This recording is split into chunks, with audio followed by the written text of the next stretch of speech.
বিয়ের 1 বছর পর প্রথম কনসিভ করেছিলাম। সবাই খুব খুশি ছিল, কিন্তু ভগবান এমন কেন করলো জানি না। 1.5 মাসে একটু ব্লাড দেখে ডাক্তার দেখাইছি, বলছে 3 দিন পর পর 10টা ইঞ্জেকশন নিয়েছি। পরে আর সমস্যা হয়নি। 3 মাস হয়েছে, পরে শুনি বাচ্চার হার্টবিট আসেনি আর অন্য সমস্যা আছে, ডিএনসি করতে হবে। এটা শোনার পর খুব ভেঙে পড়েছিলাম, খুব কান্না করেছি। আরও অন্যান্য জায়গায় রিপিট ডাক্তার দেখাইছি, আলতা করছি, এটা শোনার জন্য যে আগের রিপোর্ট ভুল, কিন্তু হলো না। সব জায়গায় একই রিপোর্ট। 5টা ডাক্তারের সাথে কথা বলেছে, সবাই বলেছে ডিএনসি করতে হবে।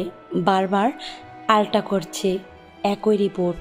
পরে আজ ডিএনসি করেই ফেললাম। একটা মেয়ের মনে কতটা কষ্ট জমতে পারে ওই সময়, সেটা একটা মেয়ে বুঝতে পারবে।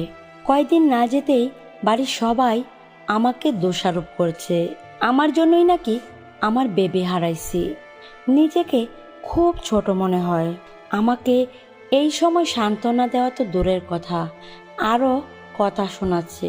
আমি কিছু না বলে চুপ করে শুইতে থাকলাম।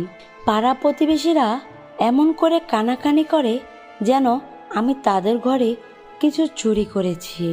খুব অস্থির লাগছিল সারাক্ষণ। স্বামী বাসায় আসলে আগের মতো কথা বলে না। কাজ থেকে আসে, খায়, চুপ করে ঘুমিয়ে পড়ে। আমার শরীর এখন কেমন আছে সেটাও জিজ্ঞাসা করে না। আমি সেদিন বললাম, রনি, আমার স্বামীর নাম রনি, আমাকে বাবার বাড়ি দিয়ে আসো, আমার কিছু ভালো লাগছে না। কিছু বলল না। আবার বললাম, হঠাৎ করে বলল, ওখানে গিয়েই তো সব শেষ করছো। কথাটা আমি বুঝলাম না, কি বুঝাইতে চাইছে। আমার বেবি কি ওখানে গিয়ে মেরে ফেলছি এটা বলল? এত কষ্ট করলাম বেবিটার জন্য, শেষ পর্যন্ত চেষ্টা করলাম। আমার মা দিন রাত আমার পাশে ছিল, অন্য কেউ তো ছিল না। এখন আমার বাপের বাড়ির দোষ। যাই হোক, মা ফোন দিয়েছে, তোর স্বামীকে বল দিয়ে যেতে। মা বলছিলাম দিবে না। মা, তোর বাবাকে পাঠাই না। মা থাক, পরে আসবো।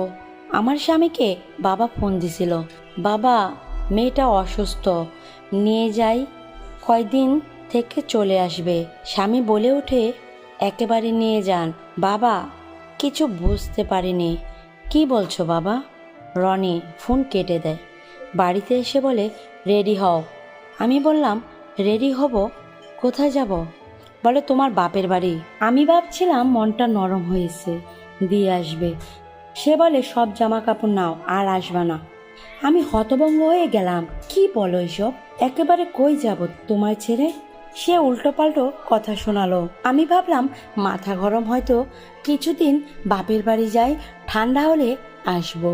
সে দিয়ে গেটের বাইরে থেকেই চলে আসে। কত বললাম একটু ভিতরে আসো, পরে চলে যেও, আমার কথার পাত্তাই দিল না। আজ 15 দিন হয়ে গেল, আমাকে একটা ফোন দেয়নি। আমি একদিন দিছি, কিন্তু বেজেই চলেছে, ধরেনি কেউ। আমার কি দোষ সেটাই বুঝলাম না। আমি কি ইচ্ছে করে কিছু করেছি?